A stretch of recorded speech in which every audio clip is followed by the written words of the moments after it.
Assalamualaikum warahmatullahi wabarakatuh. Waalaikumsalam warahmatullahi wabarakatuh. Mari kita buka kembali Mushaf Al-Quran. Masih pada surat Ibrahim, surat ke-14. Lanjutkan mulai ayat 35. Surat Ibrahim, surat ke-14. Kita lanjutkan mulai ayat 35. A'udzu billahi minasy syaithanir rajim.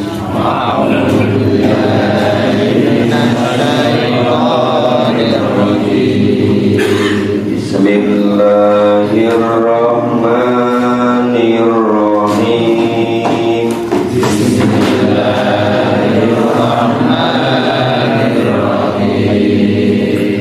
Wa idh qala Ibrahim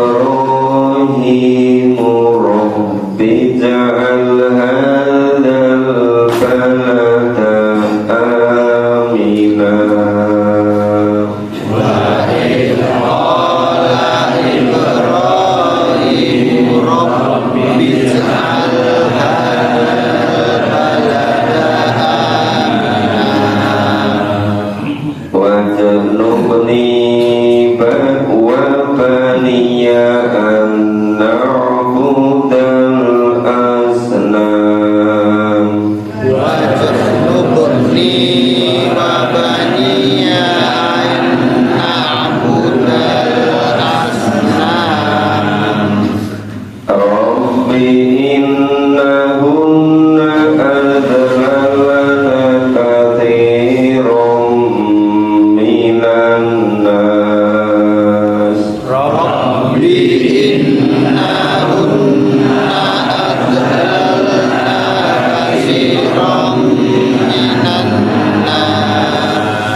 Kenapa surat ke-14 ini diberi nama surat Ibrahim?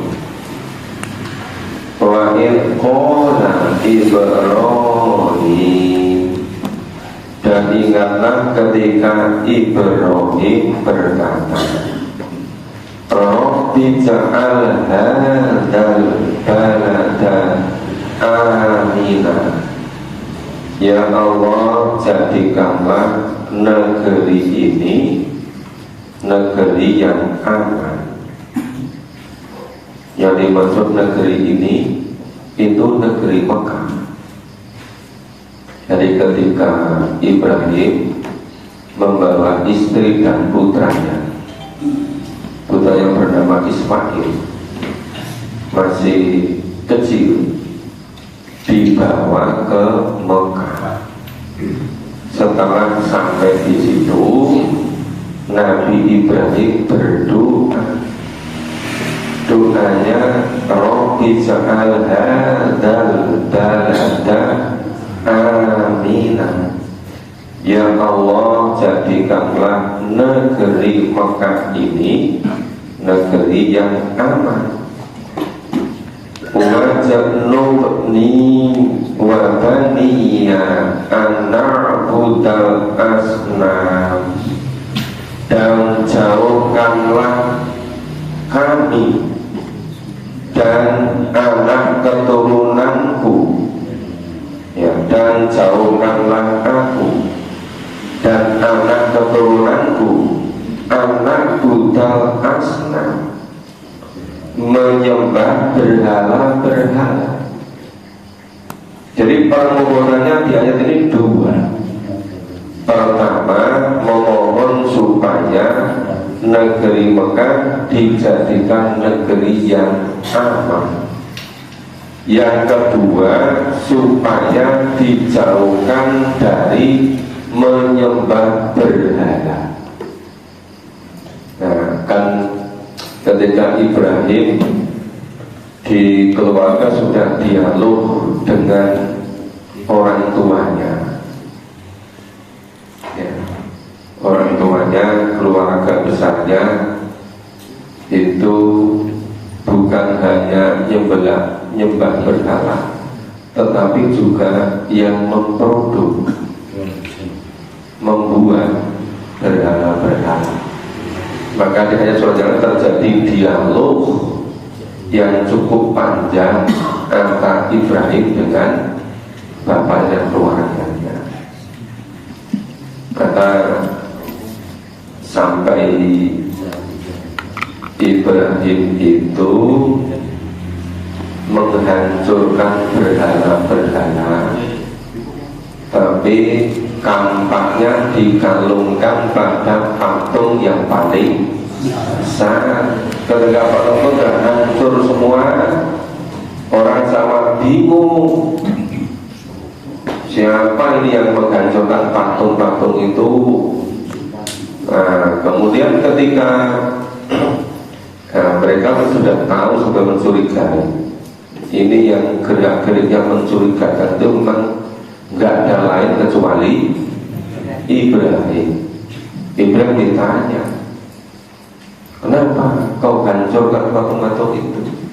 Ibrahim jawab, itu tanya yang paling besar itu, yang kalungan waktu itu. Mereka menjawab, ya nggak mungkin patung bisa menghancurkan patung yang lain. Loh, kalau nggak bisa, kenapa kok disembah? Ibrahim menang debat, tetapi mereka marah besar, ya kan? Jadi ternyata memang hidup ini tidak cukup menang kalah debat. Walaupun kalah pun berkusur gitu, nggak mau terima kebenaran. Akhirnya malah Ibrahim dibakar, saking marahnya mereka. Nah, ternyata Allah memberi mukjizat kepada Ibrahim, dibakar tidak panas.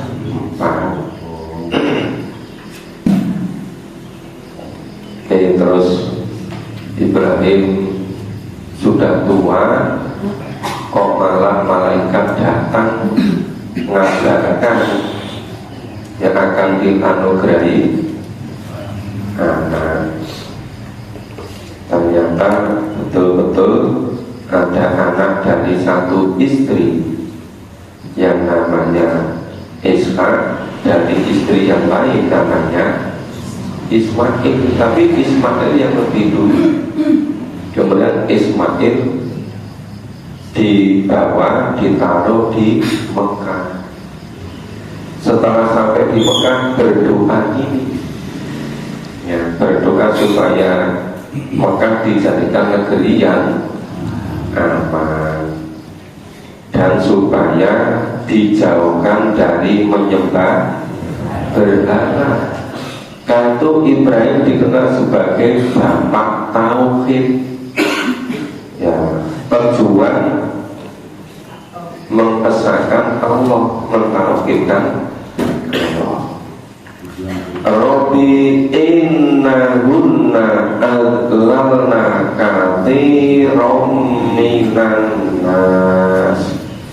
Ya Tuhan, ya Tuhanku, sesungguhnya berhala-berhala itu telah menyesatkan kebanyakan dari manusia. Adlalna katsiran minan nas. Berhala-berhala telah menyesatkan kebanyakan dari manusia. Faman tabi'ani fa innahu minni. Maka barang siapa yang mengikutiku, maka sesungguhnya orang itu termasuk golonganku. Jadi zaman Nabi Ibrahim, orang itu terkelompokkan jadi dua golongan. Satu golongan yang ikuti Nabi Ibrahim, itu masuk golongan Nabi Ibrahim. Kelompok yang lain, wa man asoni fa innaka ghafurur rahim. Dan kelompok yang lain, orang-orang yang mendurhakai Nabi Ibrahim.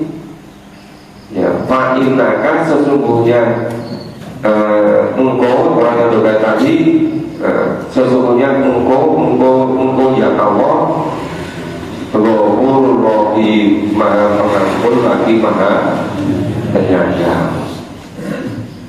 Jadi walaupun orang mendurhakai Nabi Ibrahim, Nabi Ibrahim masih berharap kepada Allah. Sebab Allah itu mengampuni dan menyayangi mereka. Maka ada ayat berbunyi fa'innaka, maka sesungguhnya engkau ya Allah Ghafurur Rahim, ya, Maha Pengampun lagi Maha Penyayang. Rabbana inni askantu min dzurriyyati. Ya Tuhan kami, sesungguhnya aku menempatkan sebagian keturunanku biwatin ghairi dzar'in, di lembah yang tidak ada tanam-tanamannya, ninda baitikal muharram, dekat dengan rumah engkau, dekat dengan Ka'bah.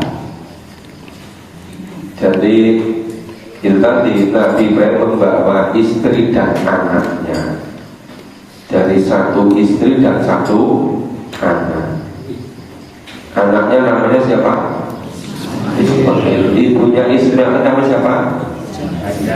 Hajar. Gak tahu pakai Siti mau nggak? Kalau di Saudi kok pakai Siti? Pokoknya asal perempuan dikasih nama Siti ya. Atau Siti atau Sayyidah. Jadi itu istrinya Ibrahim, Hajar. bersama putranya berapa Ismail masih kecil, dibawa ke lembah yang tidak ada tanaman-tanamannya di dekat Ka'bah.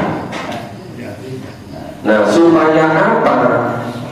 Berikutnya, Rabbana liyuqimus sholat, ya Tuhan kami, supaya keturunanku itu menunaikan sholat. Makanya sampai sekarang itu kalau orang mengikuti milah Ibrahim yang diikuti oleh Nabi Muhammad dan seluruh pengikutnya, itu biasanya kalau mencari tempat tinggal yang dilihat pertama itu masjidnya di mana, dekat masjid apa tidak, itu mengikuti begitu. Jadi mencari tempat yang dekat dengan masjid supaya liyuqimus sholat. Kalau dekat masjid itu walaupun belum mau sholat, paling tidak mendengarkan azan, ya kan? Bapak Ibu pernah nggak pergi ke suatu tempat yang di situ 24 jam nggak pernah dengar azan? Pernah nggak? Negara komunis.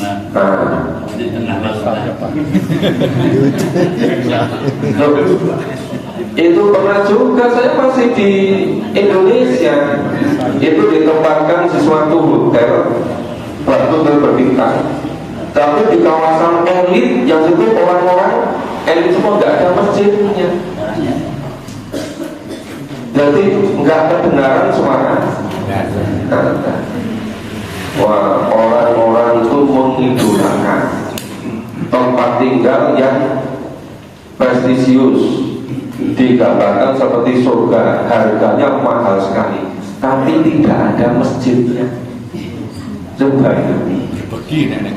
Nah, kalau dari situ kan ada berbagi itu.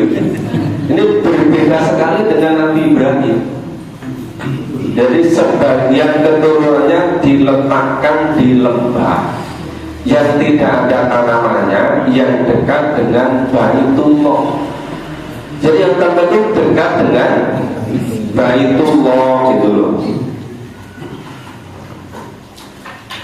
Kemudian apalagi selain supaya mendirikan sholat, faja'al afidatan minan nas tahwi ilaihi. Ini yang kedua, ya Allah jadikanlah hati sebagian manusia condong kepada mereka, tertarik kepada mereka. Ya Allah jadikanlah hati orang-orang ini tertarik, condong, senang kepada mereka, kepada Ismail, kepada Hajar, kepada Mekah dan sekitarnya, ya. Supaya Mekah menjadi ramai. Semula itu lembah yang sepi, nggak ada tanamannya, dan ketika itu belum ada air. Kan Zam-Zam itu nanti muncul kan ketika Ismail nangis, Hajar wirawiri kesana kemari gak ketemu air kan, baru kakinya mancal-mancal, cikal bakalnya muncul sumber air Zam-Zam. Air Zam-Zam kok nggak pernah bisa habis ya? Sejak dipancau Ibrahim dulu sampai sekarang nggak pernah habis ya? Padahal itu yang mengambil orang dari mana saja. Orang Sari, orang Sitokerto, orang Tanjungsari, termasuk orang-orang Sam yang dari Papua, dari ujung barat Aceh, orang yang dari ujung Afrika, dari seluruh dunia. Tapi nggak pernah habis. Jadi doa yang pertama tadi supaya keturunannya mendirikan sholat. Yang kedua permohonannya supaya Allah menjadikan hati manusia condong kepada mereka. Mereka itu Ismail, Hajar, dan lingkungan yang ada di situ. Terus satu lagi permintaan, warzuqhum minal thamarot. Dan ya Allah, berilah mereka rezeki dari buah-buahan.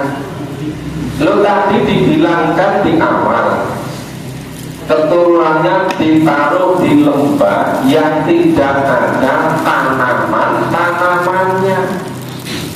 Tetapi kok mohon kepada Allah supaya diberi rezeki dari buah-buahan dengan satu tujuan, la'allahu yashkurun. Semua doa Nabi Ibrahim dikabulkan. Coba sekarang kita perhatikan yang lembah Mekah. Ketika Ibrahim datang ke situ, itu lembah yang sepi, tidak ada tanam-tanamannya. Nah sekarang buah apa saja ada di situ, walaupun tidak ada pohonnya. Iya kan? Ya, buah dari seluruh dunia itu dibawa ke situ, dibawa ke sekitar Mekah. Makanya kalau ingin beli buah yang komplit, datanglah ke sekitar Ka'bah itu. Iya kan?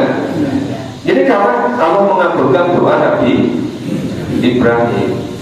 Terus tadi mohon supaya orang-orang condong ke tempat itu. Nah sekarang dari seluruh penduduk dunia mau haji ngantri berapa tahun? 30. Nah, jangan-jangan nanti lama-lama umroh juga ngantri. Iya kan? Kalau Amin menang enggak? Kalah. Sekarang yang model banyak ini mahasiswa itu apa ini kerjasama dengan sana. Jadi kegiatan namanya Merdeka Belajar Kampus Merdeka. Nah, itu berada di sana sekaligus umroh. Kalau dulu banyak juga yang berangkat duluan ke sana 4 bulan atau 5 bulan sebelum haji sudah ada di sana. Nanti pas haji sekaligus tunaikan ibadah haji. Selesai haji baru pulang. Di sana tur atau kerja ternyata haji. Dulu masih bisa begitu. Tapi intinya di sini tuh Allah mengabulkan semua permohonan Ibrahim supaya keturunannya dirikan sholat. Nah itu jadi pusatnya sholat dari seluruh dunia ke Mekah kan, supaya orang-orang hatinya tertarik ke sana. Orang Islam dari seluruh penduduk datang ke sana, sampai orang-orang yang belum seneng zakat, infak, sedekah, ada yang ingin ke sana duluan loh. Setelah umroh baru mengeluarkan zakat, infak, sedekah. Ada juga yang semua merasa sholatnya belum begitu khusyuk, takut ke sana, gitu. Berangkat aja. Nanti setelah ke sana kan lebih khusyuk, betul berani berangkat. Nah setelah haji atau umroh, sholatnya bisa lebih khusyuk. Ya, jadi ini tadi seluruh permohonan Nabi Ibrahim dikabulkan oleh Allah. Nah ini inti dari surat Ibrahim. Demikian hebatnya. Makanya sekarang itu ada model juga orang yang imannya kuat. Kalau mau nyari tempat tinggal, mau buat rumah, atau beli rumah, cari yang dekat masjid. Kalau masjidnya jauh kalau nggak ada, buat masjid di situ gitu loh. Iya kan? Itu caranya begitu. Yang dulu tahun 2009, pas saya beli tanah itu di sini belum ada masjid. Bahkan orang juga belum ada. Malah masjidnya nyusul itu. Ya kan? Tapi memang masih belum seideal zaman kecil. Karena zaman kecil itu rumahnya gandeng sama masjid, maka sejak kecil tidurnya di masjid.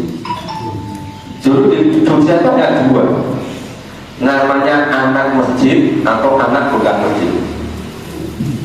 Kalau anak masjid itu ya tidurnya papa di masjid itu, berangkat sekolah juga dari masjid, pulang juga ke masjid. Kalau rumahnya gandeng sama masjid, rumahnya nggak punya kamar. Ya karena kamarnya ditempati sapi, sapinya banyak. Sapinya untuk garap sawah itu kan. Yang tidak ada sapinya ya masjid itu. Maka tidurnya di masjid. Itu ternyata luar biasa pengaruhnya. Pengaruh terhadap pendidikan itu ternyata yang paling menentukan sejak kecil ada di masjid. Kita baca berikutnya. A'udzu billahi minasyaitonir rajim. A'udzu billahi minasyaitonir rajim. Rabbana innaka ta'lamu ma nukhfi wa ma nu'lin.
Nabi Ibrahim itu kesadaran begini, Robbana ya Tuhan kami, innaka sesungguhnya Engkau ta'lamu ma nukhfi wa ma nu'lin, sesungguhnya Engkau Maha mengetahui apa yang kami sembunyikan dan apa yang kami lahirkan.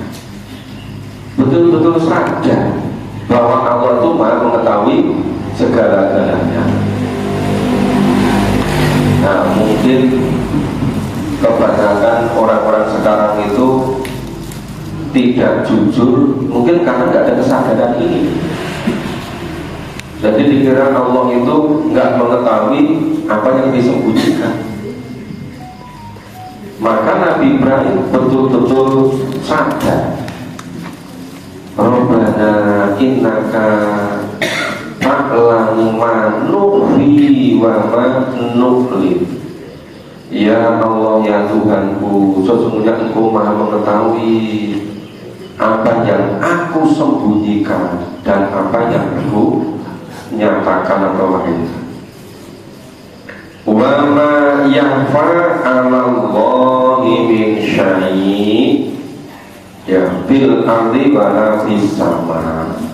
Tidak ada sesuatu pun, tidak ada apapun yang tersembunyi bagi Allah, baik yang ada di bumi maupun yang ada di langit.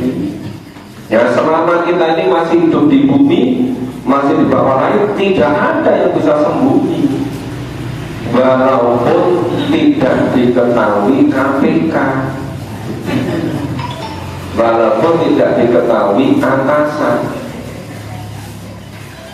atau yang katakan juga walaupun tidak diketahui istrinya depan.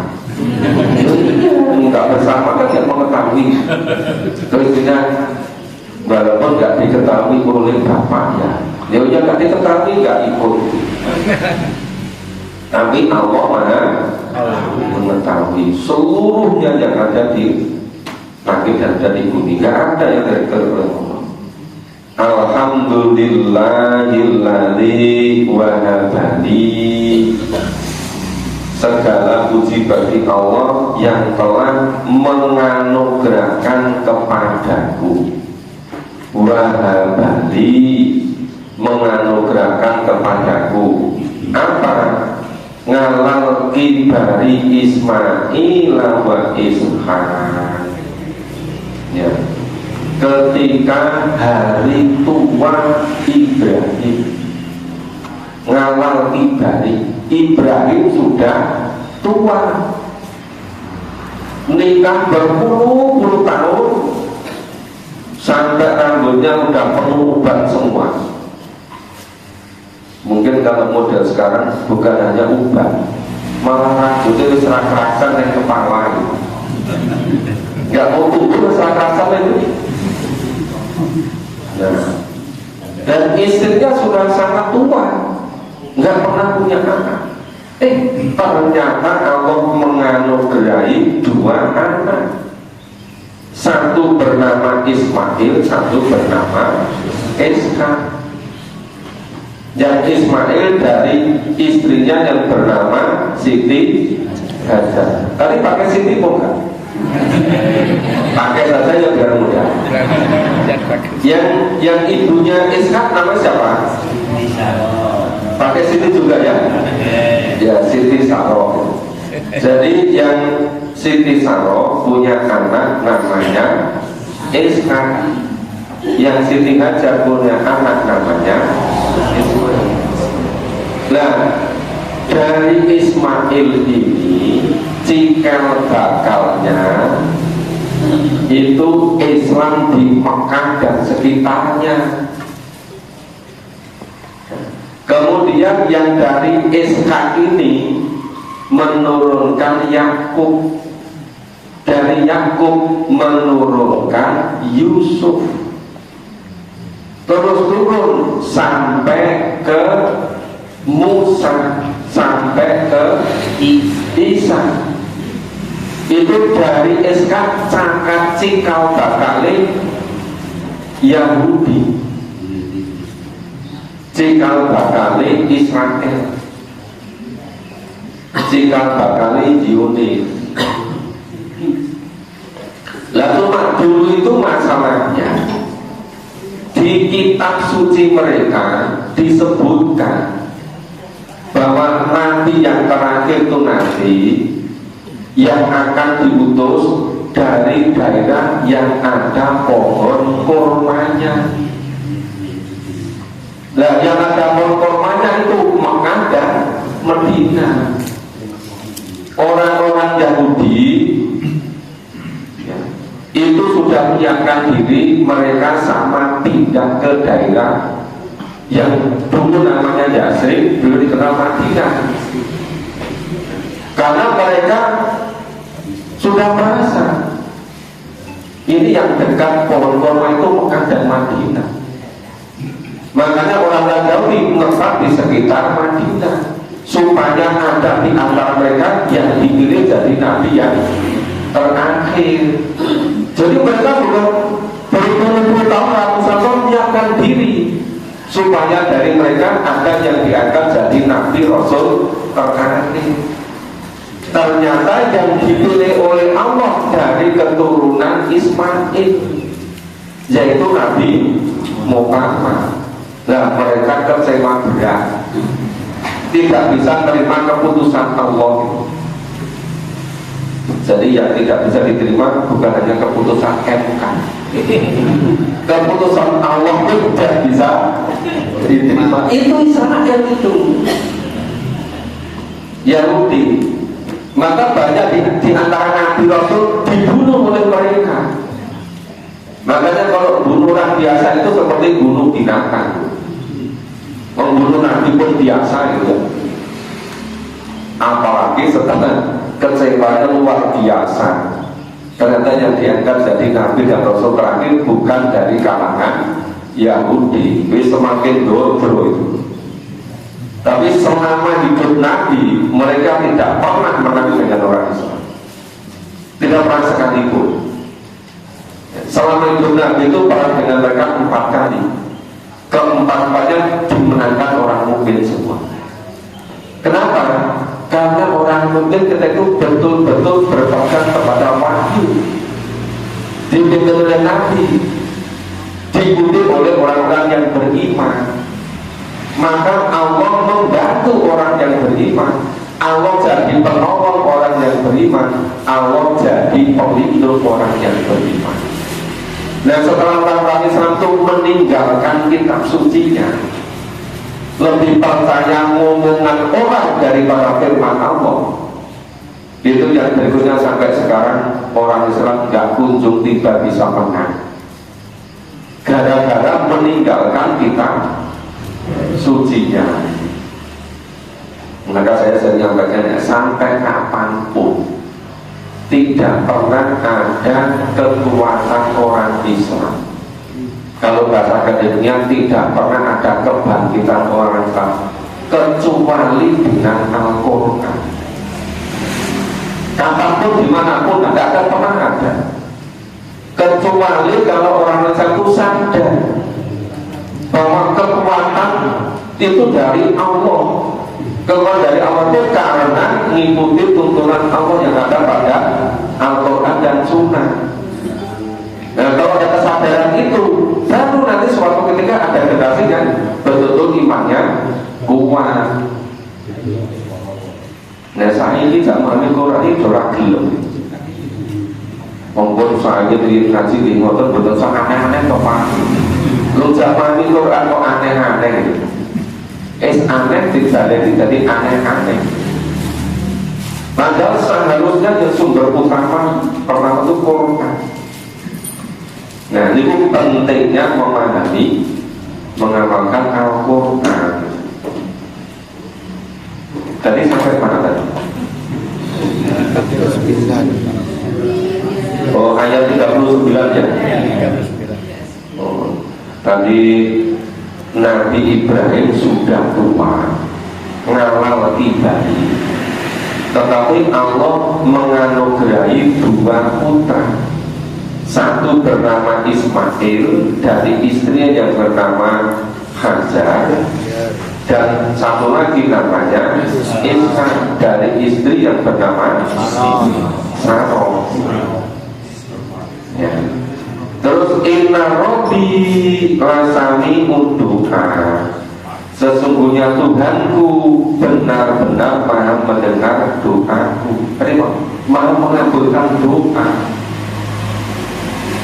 Nabi Ibrahim itu cobaannya, ujiannya luar biasa beratnya.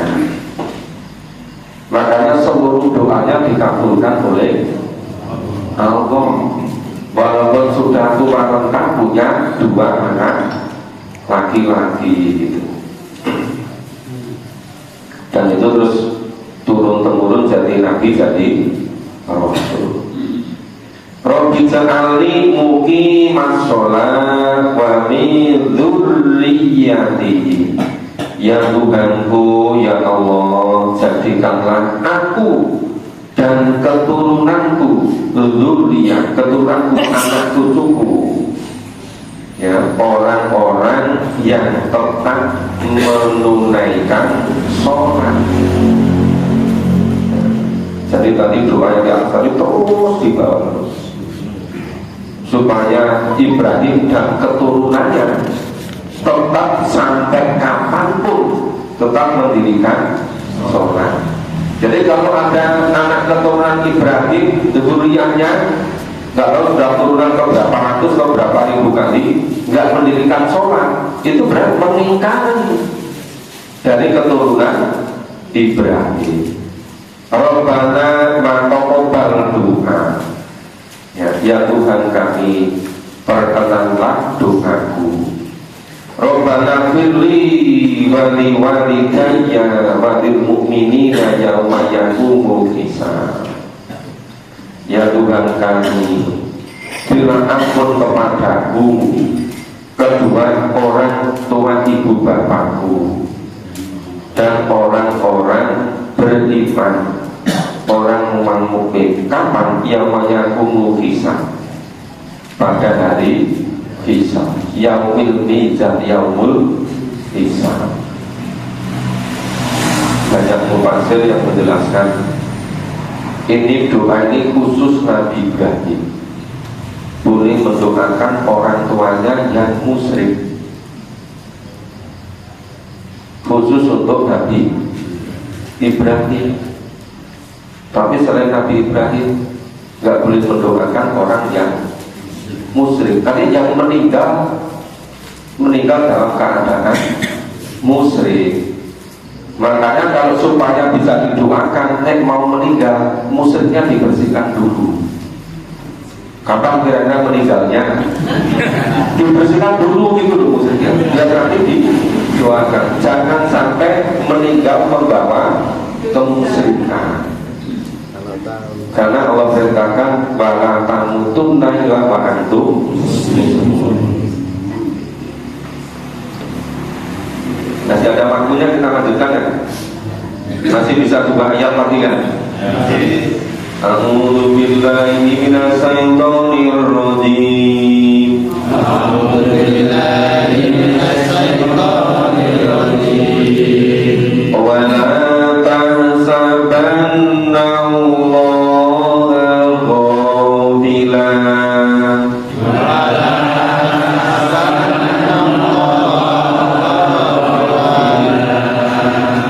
Ghafilan amma ya'malun zalimun.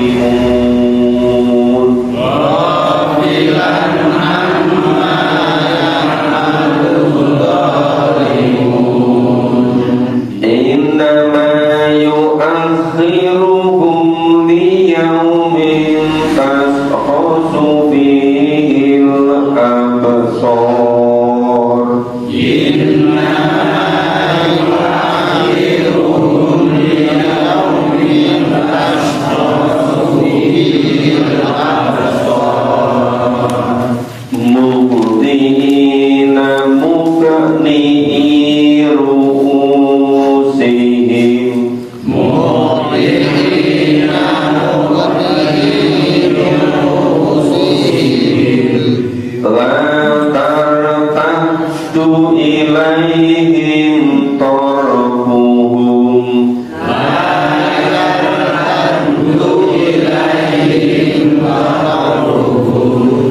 wa afidatuhum hawa.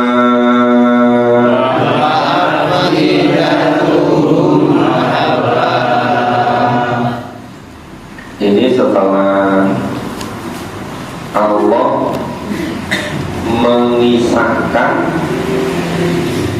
kisah Nabi Ibrahim dan keluarganya, dikisahkan, diwahyukan kepada Nabi supaya Nabi Muhammad betul-betul bisa mencontoh dari lillah Ibrahim.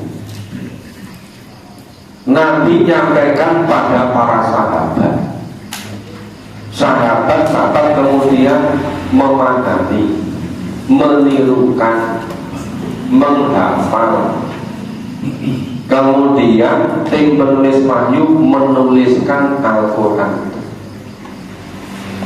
Nah, setelah semuanya sudah, berikutnya setelah kisah Ibrahim itu Allah menyampaikan wala tasabannallaha ghafilana amma ya'malul dhalimun, dan janganlah sekali-kali kamu wahai Muhammad mengira, mengira, dan janganlah sekali-kali kamu mengira wahai Nabi Muhammad bahwa Allah itu lalai dari apa yang diperbuat oleh orang-orang zalim. Kezaliman itu tidak bisa hilang secara otomatis karena lamanya waktu.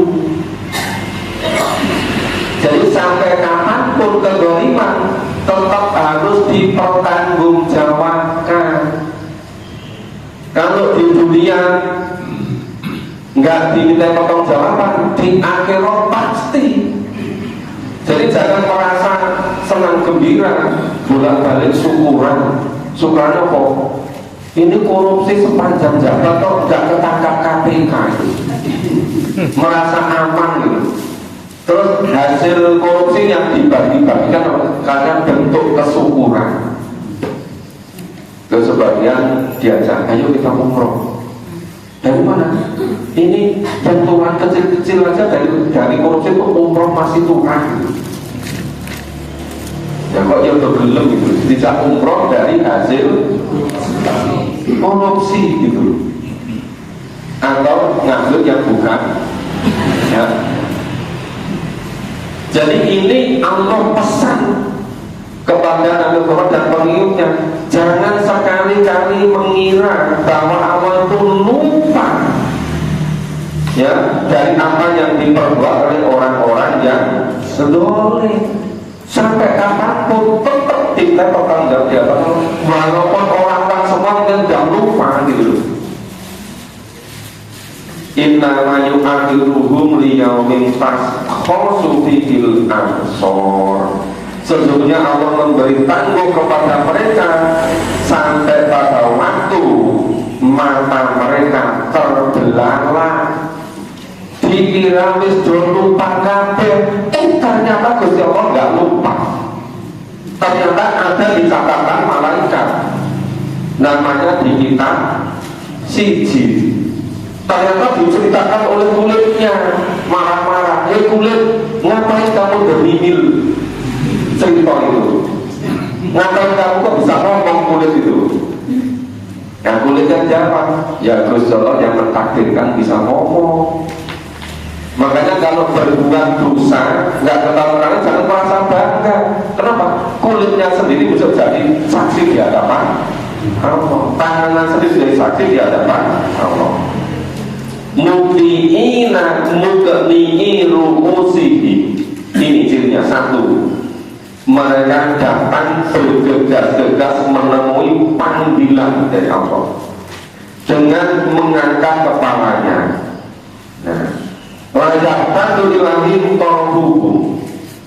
Nah, sedangkan mata mereka tidak bisa bisa berkedip sakit sepanengnya. Warna tidak nurut hawa. Nah, dan hati mereka kosong. Nah, ini ciri orang yang dolim, yang kira mereka sudah dilupakan, ternyata tidak ada yang bisa dilupakan. Allah tetap mencatatnya, menugaskan pada malaikat. Kulitnya, indranya jadi saksi. Besok itu terbelalak, kaget, kepalanya dungan, nggak bisa kedip, tatapannya kosong, hatinya kosong melompok. Saking apa? Saking kedolimannya itu, dikira kedolimannya sudah selesai. Ternyata dianggap selesai itu hanya urusan dengan orang. Urusan di akhirat harus dipertanggungjawabkan besok di akhirat. Padahal mereka nggak percaya kalau besok pertanggungjawaban di akhirat. Maka dari satu kedoliman terus memproduksi kedoliman berikutnya, maunya untuk menutupi kedoliman sebelumnya. Ternyata malah menjadikan anak pinak dosa-dosa berikutnya. Bapak Ibu, insya Allah kita lanjutkan besok pagi. Mudah-mudahan besok pagi bisa selesai surat Ibrahim. Ya. Nah, nanti Ustaz Sumadi ya? Oh. Ya. Jadwalnya nanti maghrib di Masjid Baitul Maqmur Karangkarasan, setelah sholat isya di Masjid Muhammadiyah Islam. Bapak Ibu yang kesempatan silakan sudah bergabung. Ya, kita akhiri bersama dengan baca kafalah dan doa sebelum maghrib. Alhamdulillahirabbil alamin. Subhanallah wa bihamdihi.